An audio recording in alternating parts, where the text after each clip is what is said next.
প্রিয় শিক্ষার্থী বন্ধুরা, তোমরা কেমন আছো? আশা করি তোমরা ভালো আছো। আমিও তোমাদের দোয়ায় ভালো আছি। যা হোক, আজকে যেহেতু আমাদের সামনে কি পরীক্ষা, বার্ষিক পরীক্ষা, অ্যাসাইনমেন্ট হিসাবে আমরা পরীক্ষা নিতেছি। সেই হিসাবে তোমাদের একটা অ্যাসাইনমেন্ট নিয়ে আমরা আজকে আলোচনা করব তোমাদের সাথে। নবম শ্রেণী, আমি মোহাম্মদ শফিকুল ইসলাম, নবম শ্রেণী বিজ্ঞান পরিমাকরণ নিয়ে আমরা ষষ্ঠ অধ্যায়ের পরিমাকরণ নিয়ে একটা আলোচনা করব। সেখানে একটা অ্যাসাইনমেন্টের একটা তোমার নির্ধারিত একটা কাজ আছে।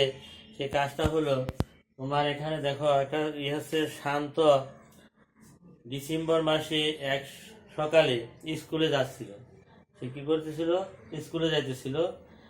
শীত নিবারণের জন্য সে 2টি শার্ট পরলো, কিন্তু তাকে এই শীতের কি কমলো না, তার শীত কখনো কমলো না। অথচ 3 মাস আগে ও একটি শার্ট পরে স্কুলে যেত। এই ছিল একটা তোমার উদ্দীপক। তার আলোকে 3টা প্রশ্ন। একটা হলো ক্লিম্বার কি বা কাকে বলে, লাইলনকে নন সেলুলোজ তন্তু বলা হয় কেন, ব্যাখ্যা করো। আর শান্ত কি ধরনের কাপড় পরা উচিত ছিল, ব্যাখ্যা করো। আর উদ্দীপকের আলোকে শান্ত ভিন্ন ধরনের অনুভূতি হওয়ার কারণ ব্যাখ্যা করো। তাহলে এই ছিল তোমাদের এখানে উদ্দীপক। এখন থেকে এই উদ্দীপকের আলোকে আমরা জানি প্রথমে প্রশ্নটা ছিল কি, স্লিম্বার কাকে বলে। এখন সুতা যখন আমরা কি কাটিং কম্পিং করি, কাটিং কম্পিং করার পরে সুতা একটা কি অবস্থানে আসে, সেই অবস্থানটা কি, সুতাকে কাটিং কম্পিং করে প্রাপ্ত তন্তু পাতা যে আস্তরণের মতো পাওয়া যায়। তাহলে সুতাকে যদি আমরা কাটিং কম্পিং করার পরে যে পাতলা একটা আস্তরণের মতো পাওয়া যায়, সেই পাতলা আস্তরণকে আমরা বলবো স্লিম্বার। তাহলে স্লিম্বার কি বুঝতে পারছ? আর স্লিম্বারটা তোমরা এভাবে লিখে নেবে। এরপরে প্রশ্নটা হলো তোমার যে এখানে লাইলনকে নন সেলুলোজিক তন্তু বলা হয় কেন, ব্যাখ্যা করো। এখন লাইলনটা আসলে কি? লাইলনটা কৃত্রিম তন্তু। কৃত্রিম তন্তু, তন্তু কি আবার তন্তু হলো এক কথায় সুতা, অতি ক্ষুদ্র জিনিস। এটা হলো তোমার যেটা আমরা পলিমাকরণের থেকে পেয়েছি। পলিমাকরণের থেকে এখানে পলিমারটা কি তোমার মনোমারের থেকে আস্তে আস্তে পলিমার তৈরি হয়। এই মনোমার বা তন্তু যেটা সবচেয়ে কি সূক্ষ্ম জিনিস, সেই তন্তু থেকে আমরা বিভিন্ন ধরনের সুতা তৈরি করতে পারি। সেই সুতার মধ্যে, তন্তুর মধ্যে একটা আছে লাইলন।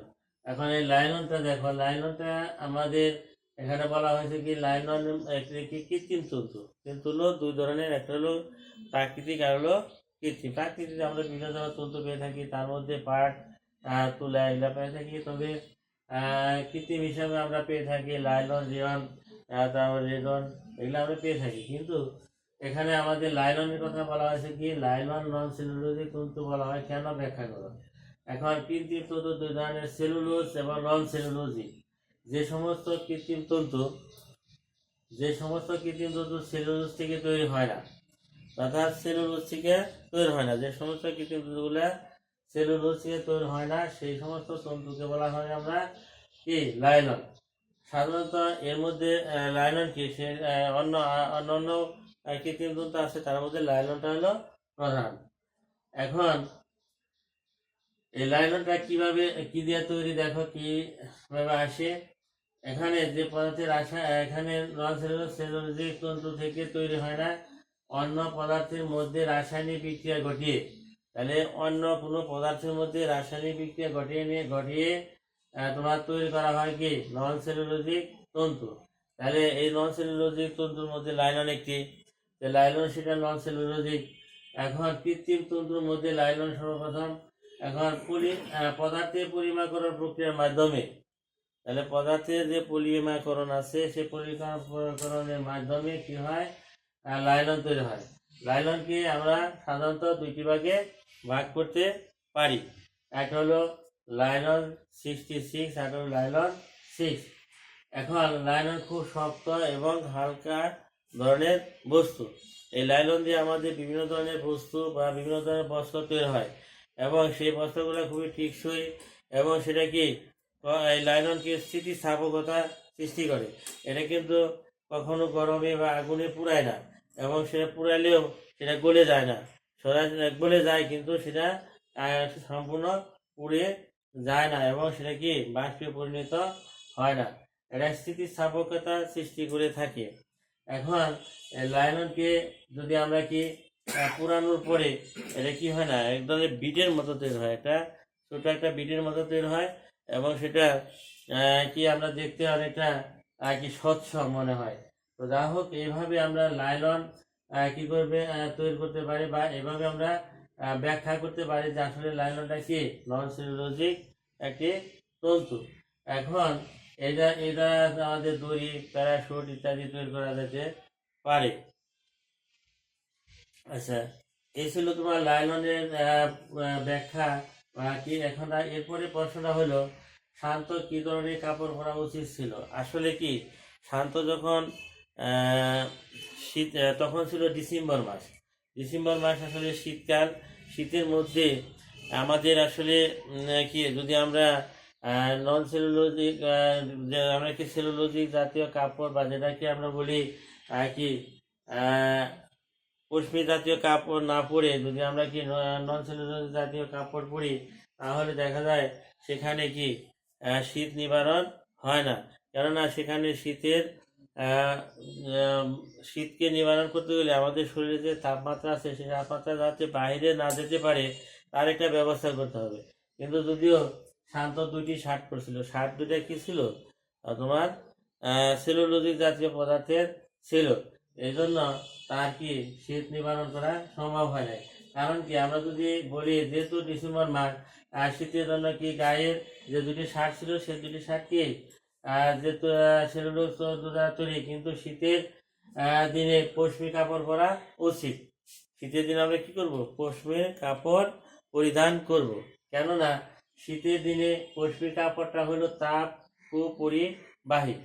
তাপকে যদি আমরা কি করি, পশম এবং উলের কি পোশাক পরলে আমরা দেখি যে সেটাকে তাপ কুপরিবাহী।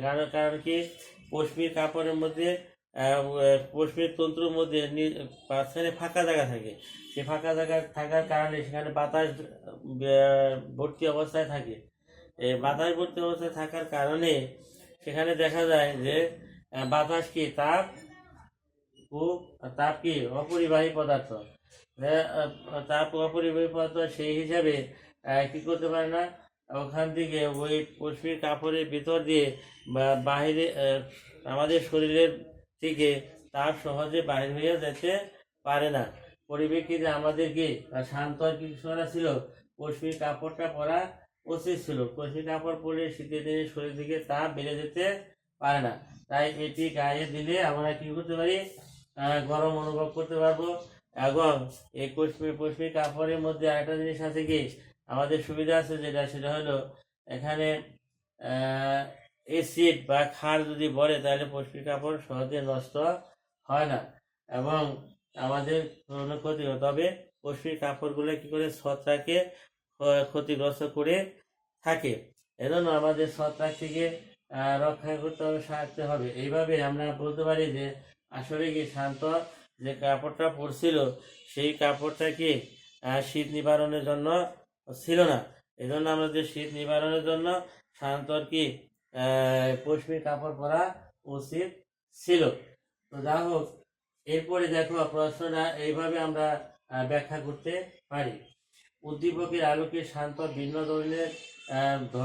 ধরনের কারণ বিশ্লেষণ করে। তিনি কেন ভিন্ন ধরনের করে অনুভব করুন। কারণ সে যখন গরমের দিনে একটা কাপড় পরেছিল, সেই কাপড়টা ছিল তখন নন সেলুলোজিক জাতীয় কাপড়।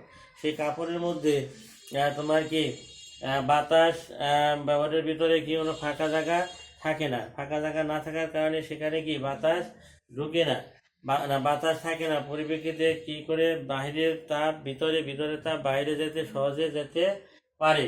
এই জন্য গরমের দিনে সে কি করলো, একটি শার্ট পরার পরিপ্রেক্ষিতেও তার কি বেশি গরম লাগে নাই বা শীতও লাগে নাই। কিন্তু দেখা গেল যখন সে শীতের দিনে আসলো, শীতের দিনে আসার পরে তার শরীরের যে তাপমাত্রা সেটা বাহিরের যে তাপমাত্রার মধ্যে তারতম্য দেখা দিল। সে তারতম্য দেখা দেওয়ার কারণে তার কি হয়েছিল, তার ভিন্ন ধরনের অনুভূতি সৃষ্টি হয়েছিল এবং সেখানে সে কি করতেছিল, তাপ কুপুরিবাহী যেহেতু সেখানে শীতের দিনে সে কি করলো, সেই কাপড়ই পরেছিল, কিন্তু সে কাপড় পরলে তো সেখানে শীত নিবারণের জন্য যে আমাদের তাপ কুপুরিবাহী পদার্থের প্রয়োজন সেটা ওই কাপড়ের মধ্যে ছিল না। না থাকার কারণে সে কি করতে পারছে, ভিন্ন ধরনের অনুভব করেছিল, কারণ সেখানে শীত অত্যাধিক তার গায়ে লেগে ছিল। যাই হোক, আমরা এভাবে তোমাদের ক্লাসগুলো ব্যাখ্যা করতে পারি এবং এই প্রশ্নগুলো তোমরা সুন্দরভাবে অ্যান্সার করবে। আজকে এই পর্যন্ত, আর কথা না বাড়ায় আমরা পরবর্তী ক্লাসগুলো নিয়ে আলোচনা করব। সকলকে ধন্যবাদ।